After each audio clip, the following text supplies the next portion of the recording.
What's going on, everyone? My name is Sean. Back to another video.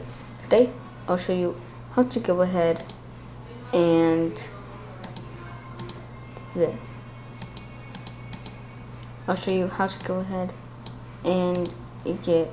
make a new account on Ubuntu. First thing you have to do is open up your terminal and type in sudo add user, and then type in whatever username you want.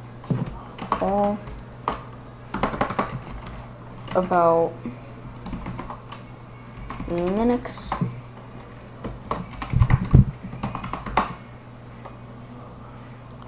and then type in the password you want.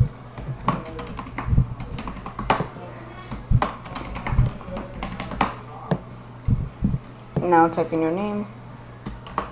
All about Linux, room number 2, work phone, about 0. Yes. Boom. Okay, now you have a new account.